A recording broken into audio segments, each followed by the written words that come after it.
In a recent video, I talked about how Tana Mongeau and Jeff Wittek were in an argument recently following Tana going to David Dobrik's launch party and taking photos there, including a photo with David himself. At first, fans of Jeff and Tana had only speculated that there was possibly a fight that occurred between the two of them after she went to David's party. But then they confirmed it on an episode of Jeff's podcast. Fans have been reacting to what Tana has said on that episode, and they don't seem to be loving what they heard, and they're having a hard time moving past it. Despite the fact that Tana and Jeff have said that they made up and all seems to be forgiven. And people feel like Tana kind of got her karma for all of this past week because of something that happened with James Charles.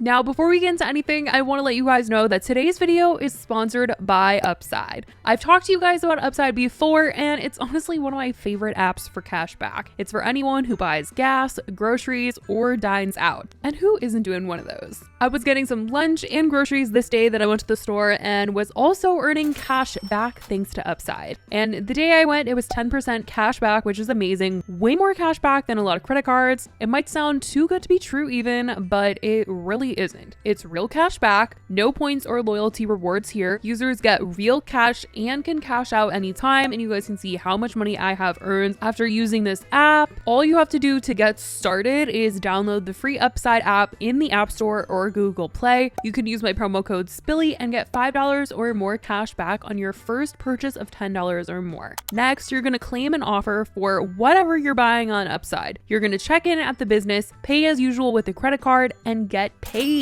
In comparison to credit card rewards or loyalty programs, you can earn 3 times more cash back with Upside. Like I said, it was really 10% cash back when I went to the store the other day. The cash appears in your Upside account and you can cash out anytime through bank transfer, PayPal, or an e-gift card to places like Amazon or Starbucks. There's no limit to how much you can earn. One thing though is the Upside app must be used with a credit or debit card. Upside users are earning more than $1 million every week, and that's probably why they have a 4.8 star rating in the App Store. So download the free Upside app at upside.app.link/spilly to get $5 or more cash back on your first purchase of $10 or more. Thank you to Upside for sponsoring today's video, and let's get into everything.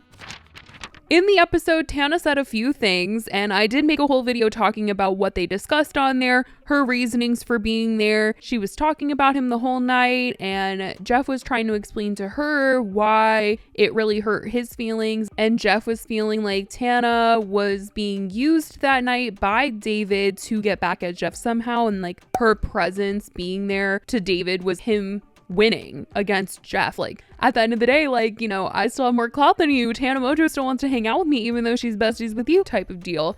And he was trying to explain that to Tana. She was really getting it because she was just like, I was talking about you all night. Like, David has not won. Trust me. I made it known I love you and I support you. And that was that. But fans of Jeff and the podcast who normally love Tana were just not buying any of the stuff that she was saying to Jeff, even though he was believing her and he was accepting, you know, everything that she was saying. Fans were like, nah, especially when she said that she was in a photo she didn't even want to be in reference to the photo that she took with David, and the fact that she said that she wasn't there for more than 30 minutes. Fans felt like she was gaslighting Jeff the entire time, wasn't being a good friend to him because she was willing to literally show up, support David, and as much as she tries to say that all she did that night was make it known how much she loves and supports Jeff, her presence in the room alone and those photos is just hurtful to Jeff. And you could tell the last thing Jeff wanted in this episode was to sound controlling at all. He didn't want to be in charge of who Tana was allowed to hang out with, but at the same time was trying to explain why it's so hurtful to see her supporting and hanging out with and in photos with somebody who has done him so absolutely wrong. And she wasn't really getting it. And so people have been leaving new comments under the podcast episode, even as recent as today, and they've really been trying to explain to Tana why Jeff has every reason to be hurt and upset. People have said Jeff's feelings were completely valid. Tana trying to turn it around about her feelings. It broke my heart thinking you doubted our friendship. Like, girl, what? David literally almost killed him. This isn't some petty drama. Tana needs to step back and actually reevaluate the situation. If she actually cares about Jeff, she needs to be more mature about relationships and friendships. I feel like she wasn't actually hearing what Jeff was saying. She was in defense mode the whole time. It's okay to admit when you're wrong and apologize and try to grow, but she needs her words to line up with her actions. I think people also would have been more forgiving if the photo she claimed she didn't even want to be in wasn't a selfie that it looked like she took. Because it's hard to justify not wanting to be in a picture when you're seemingly the one that took it. And then she was also saying that she was only there for a short amount of time, like 30 minutes, while also she was telling Jeff that she had conversations with multiple people that were like 20 minutes long about how much she loves Jeff. And she was telling other people that they should reach out to Jeff if they miss him and all that stuff. I went there for 30 minutes with my best friends. I happened to get dragged into a photo that you didn't like. I had 38 conversations at that event about you, about our podcast, about how much I love you. Do you know I spent probably 20 minutes with each person, like in his group, like explaining to them the relationship I have with you and how much I love you. And people were like, how can you have 20-minute conversations with multiple people but only be there for 30 minutes? Like, it just wasn't making sense. She was definitely trying to dilute the situation to make it seem way less bad than it actually was in terms of friendship here. But a lot of people, since this podcast has come out, has pointed out that Tana has been known to go off on her own friends online for associating with people who do not like her or that she has an issue with. Yet she doesn't seem to see the problem when she does something like that. Someone commented saying, literally, she refused to take any accountability. If Brooke or Amari went to a party hosted by one of the 300 people who have beef with Tana, she'd be ready to film a 2-hour expose video. Like, she knows what she's doing and she's literally gaslighting him. Like, WTF?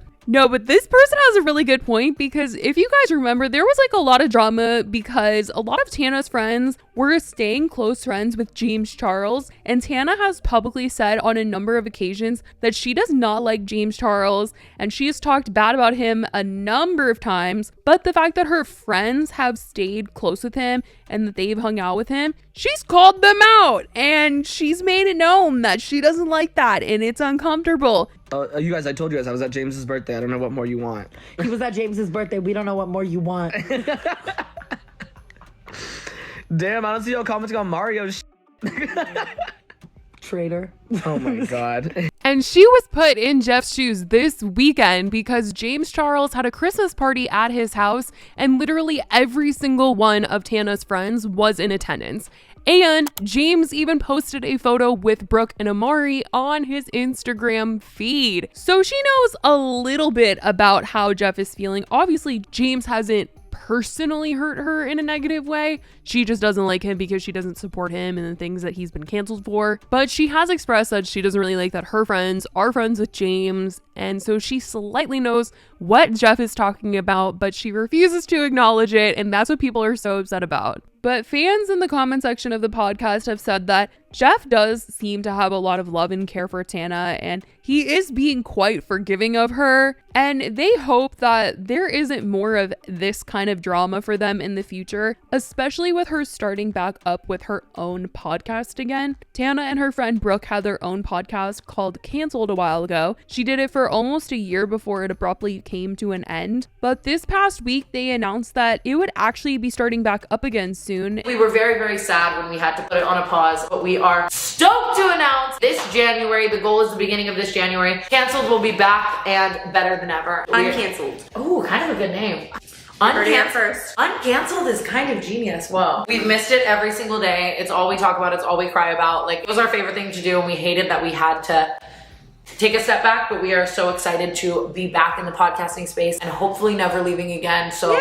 For all of the Canceled viewers and listeners, thank you for being so patient. I wonder like what that means for her and Jeff. She claims that she's still going to be on with Jeff for his podcast, but now I'm sure she's going to be saving like her juiciest stories for her own podcast. She's been very open on Jeff's podcast. They've shared a lot of stories together, but that's because she hasn't had her own podcast. Now that she's going to have her own, I just feel like things are going to be a little different. And I would feel bad if she just like up and left Jeff to do her own thing now that that's back up and running again. I mean, hopefully she stands by her word and continues to work with him, but with the recent slew of criticism she's gotten from viewers, she might be even more turned off from going on. So fans are certainly warning Jeff to watch his back and not get his hopes set too high when it comes to her. And a lot of people are saying things like, I'm waiting for Jeff to realize that Tana has a history of being a bad friend. He is not immune to the inevitable. She is literally known for disappointing the people around her. He deserves much better.